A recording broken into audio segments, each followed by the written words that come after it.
Ricky, thank you so much. Developing news this midday. Virginia Beach fire marshals are trying to figure out what led to a fire that destroyed a large home in Sandbridge. This is new video from Drone 10 over the scene. Officials say 3 people are now without a place to live, and 2 people were rescued from a balcony on that home and then transported with minor injuries. Now, this all happened just after 1 on Sandbend Road near Little Island Road, and that's where you'll find our Chris Horne, who's live in Virginia Beach with the latest development on that fire. Chris. Yeah, Aisha, this was a fire that burned hot and burned fast. You can see there are people still on scene here, crews making sure that the area is secure. That palm tree out front is about the only thing that looks the same as what this house appeared yesterday. A charred skeleton of what it once was. A fire that actually engulfed a vehicle in the driveway right there. Also, we've got crews on scene, as I had mentioned, the 2 trucks behind me. Those are propane companies. They're making sure that the propane tank that's on the premises is secure. Fortunately, it did not explode. Lots of people come through here, vacationers, people biking through here.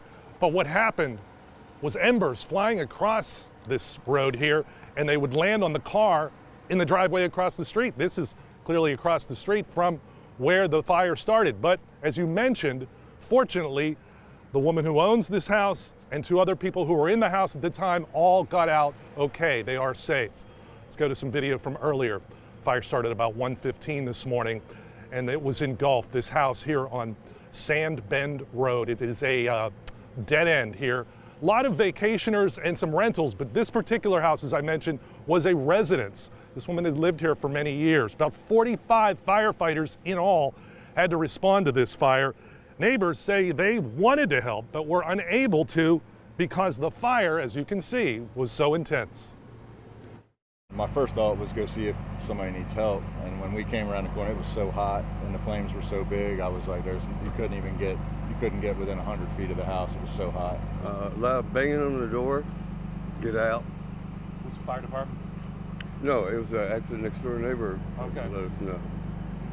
And so quickly, without thinking, he just grabbed the keys and headed out.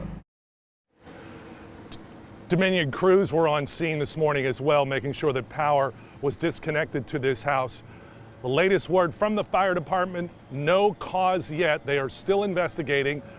As I mentioned, there were some firefighters that came back out here later this morning because there were some embers that were igniting, and they've extinguished those. We did see a little bit of smoke a couple minutes ago, but it doesn't seem to be anything serious. We'll have the latest on this fire this afternoon, beginning at 4 o'clock on WAVY News 10. We're live in Sandbridge. Chris Horne, 10 on your side.